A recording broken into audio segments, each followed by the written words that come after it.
Now, today we are going to start a chapter that is chemical bonding. Now, what is there? Now, if you divide this chemical bond into three categories, one is electrovalent, covalent, and coordinate bond.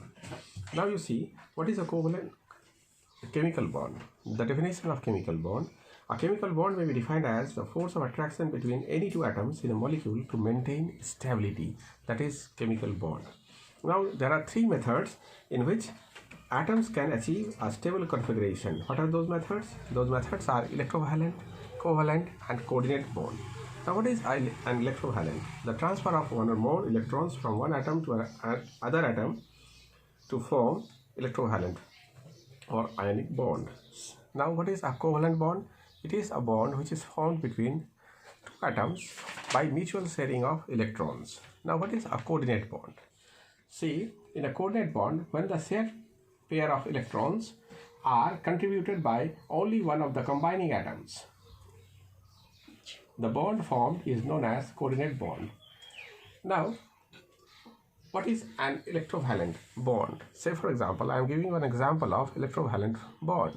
See, for says an element sodium, when it loses electron, it will form Na plus, that is called cation, whereas a chlorine, when it gains electron, it will form Cl minus. As a result, this is called anion. Now, a metallic element whose one atom readily loses electron to form positively charged ion called electropositive, that is your Na plus, this is called electropositive, whereas Cl minus is called an electronegative element. Now, the cations and the anions being oppositely charged attract each other and form a chemical bond. Since this chemical bond formation is due to electrostatic force of attraction between the cations and anions. Now, about electrovalent compound or ionic compound. The chemical compound formed as a result of the transfer of electrons from one atom of an element to another element are called ionic compound. Now, electrovalency. The number of electrons of that an atom of an element loses or gains to form electrovalent bond is called electrovalency. Now, there are some criteria, conditions for the formation of electrovalent bond. What are those conditions? Conditions are low ionization potential, high electron affinity, large electronegativity difference. Now, you see, bond formed between metals and non-metal are ionic or electrovalent. Say, if in case of NaCl, sodium is a metal and chlorine is a non-metal, and the bond formed between them, it is an ionic bond. Now, first of all, we'll now discuss about how these bonds are formed. So, for example, when sodium loses electron, it forms Na plus, whereas chlorine gains electron, it forms Cl minus. As a result, there is an electrostatic force of attraction between this Na plus and Cl minus, oppositely charged ions, and there is a formation of an ionic bond. Why are ionic compounds stable? Ionic compounds are formed by ions, but there also exists a repulsive force between the ions for like charges. Since electrostatic force of attraction between opposite charges is much higher, it makes ionic compound stable. Now, we are going to read about the electron dot structure of NaCl. Now, you see this example. In case of Na, that is sodium, so in its valence shell there is an availability of only one electron, whereas in case of chlorine there is an availability of 7 electrons in the valence shell, of which what will happen, this sodium will loses this electron and it will give to chlorine by it forms a cation, that is Na plus, whereas this chlorine will gains electron from the sodium, it will become Cl minus, and the bond formed between them, that is your Na plus Cl minus. Now, we are going to read about the electron dot structure of magnesium chloride. Now, see, there are availability of 2 electrons in the outermost shell of magnesium, and there is 7 electrons in the outermost shell of chlorine. Here 2 chlorine atoms are being, what is there? There is a reaction. And now what is there? See this one, the magnesium will donate this electron to one chlorine atom and another electron to the other chlorine atom. As a result, there is a formation of Mg2 plus and Cl minus. When this Mg2 plus combines with Cl minus by a strong electrostatic force of attraction, then MgCl2 will form. Like the same, you should have to read about the formation of calcium oxide.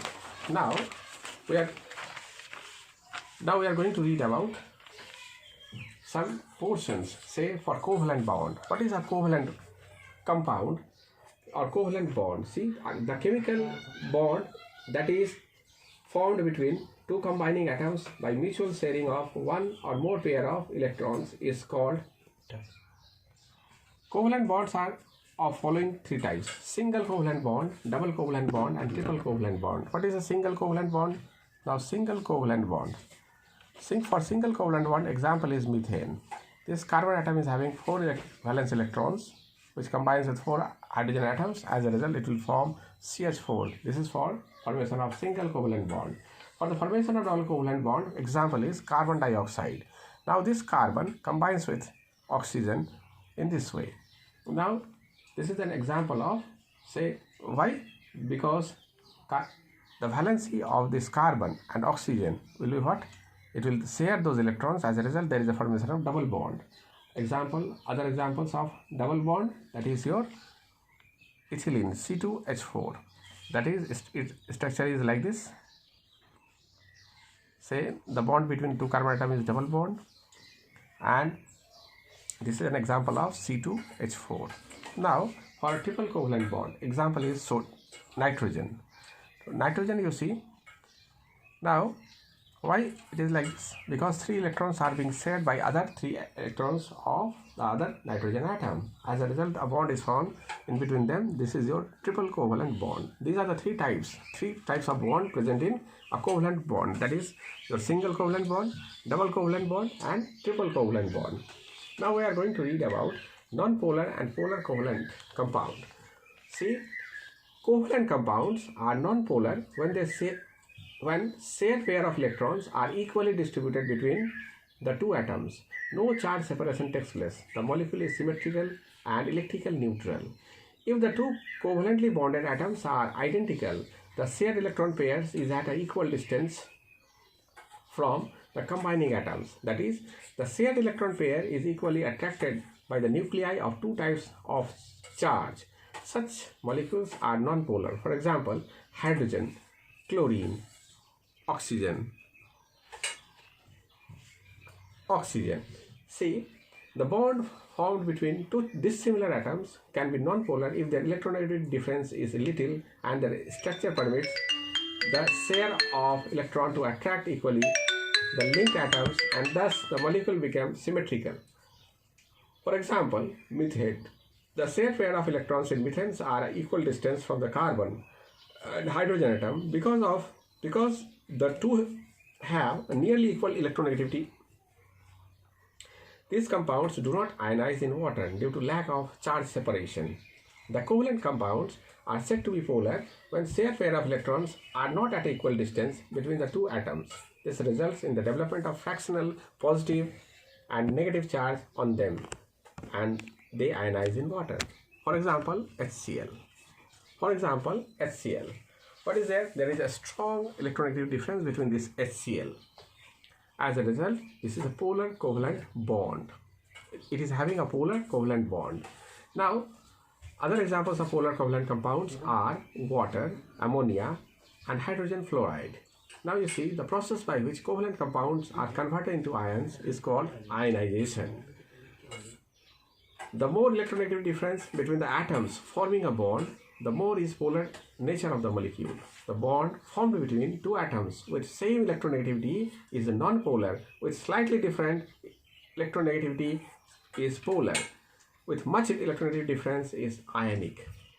Since a polar covalent molecule has both positive and negative poles, it is also known as dipole molecule. A molecule that has both slightly positive and slight negative charge is called dipole molecule. Now, what are the conditions for the formation of covalent bond? Now see, some conditions are here. Both the atoms should have 4 or more electrons in their outermost shell. Both the atoms should have high electronegativity. Both the atoms should have high electron affinity. Both the atoms should have high ionization energy. The electronegativity difference between the combining atoms should either 0 or negligible. Now, as we move across a period, electrovalent character of chloride, oxides, etc. decreases, An example of decreasing electrovalent character of chlorides of the element of the third period is given below here. Say hydrogen molecule, which is a non-polar compound. A hydrogen atom has one electron in its only cell. It needs one or more electron to attain a duplet. To meet this need, hydrogen atom shares its electron with other hydrogen atom. Thus, one electron each contributed by two atoms of hydrogen, and the resulting pair of electrons is mutually shared by both the atoms to form hydrogen molecule.